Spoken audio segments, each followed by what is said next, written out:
Industry, commerce, and transportation are the three legs of a stool that sustain nearly every other activity of any community. It's pretty easy to see that our forebears weren't interested in saving the woodlands so much as using the trees and clearing the land for agriculture. The trees were sawn into lumber for constructing buildings, fences, wagons, and a multitude of other objects. Select trees were used to create charcoal for heat in homes, in furnaces, in forges, and in lime kilns. Once cleared, the plow was deployed with astounding results. We indeed turned Penn's woods into the garden spot. Typical crops in the earliest days included wheat, hemp, hops, flax, fruits, corn, and tobacco. Mineral resources were also extracted. These included limestone, slate, copper, chrome, sand, and iron. Some are still mined even today. Hundreds of mills and dams sprang up all across the county, doing work that humans and animals couldn't.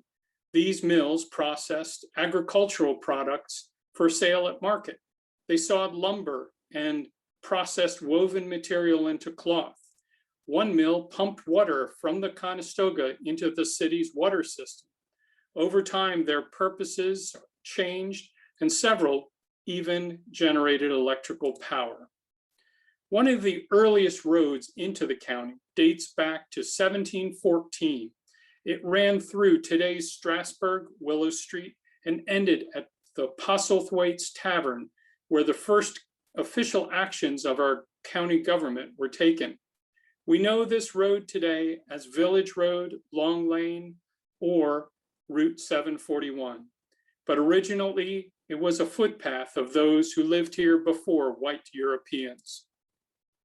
As settlers came in droves populating the county, so too did the roadway network spread.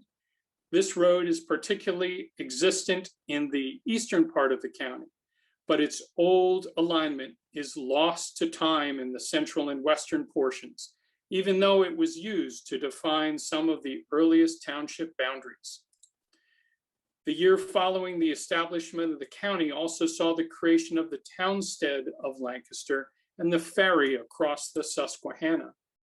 One day, this road would become the Harrisburg Pike and later be bypassed via Route 283. The borough of Lancaster, formed in 1742, was becoming quite the draw, and the nation's first macadamized road was built as a connection to Philadelphia. Later, we renamed it in honor of our 16th president, Abraham Lincoln. Today, this is more commonly known as Route 30. Once connected to Philadelphia, our county became a major path for westward expansion. Both Columbia Avenue, Route 462, and roads along the major waterways were opened. Soon, areas to the south needed to be able to reach the metro center. Then other connections were needed. An example to the south is the New Danville Pike, Route 324, and to the north, what's today known as Oregon Pike, stretching northward to Ephrata and Reading. Transportation routes just didn't stop opening up. Another turnpike was established that didn't connect to the hub of our county center. It ran through the northern tier and through the middle of Ephrata and Brickerville. The road was renamed in the honor of the Pennsylvania's 28th Infantry Division, more commonly known today as Route 322. In response to the great success of the Erie Canal, an almost crazed effort was made to create canals and slack water navigations along the major waterways. But in the end, until automobiles, railroads dominated commercial freight and passenger service wherever the tracks were laid. The early manufacturing industries were more agrarian in nature.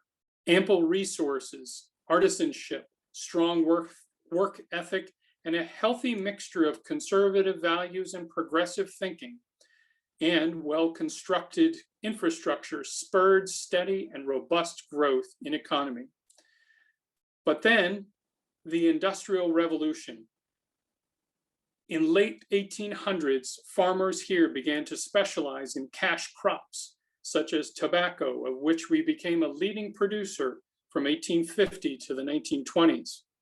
Dairy production took off with the development of refrigerated railroad boxcars in the 1870s.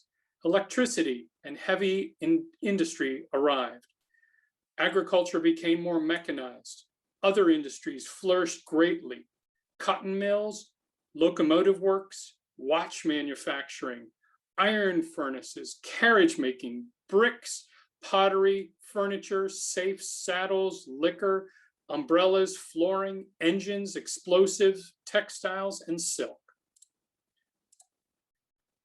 The trolleys were an extensive system of public transportation that began simply as a horse-drawn rail car between Lancaster City and Millersville Borough. That improvement was expanded and electrified, reaching many parts of the county previously unreachable by residents at the time. This was a lovely way to get to work, visit friends, enjoy some of the wonderful parks created by the trolley companies, or just to ride and see the sights.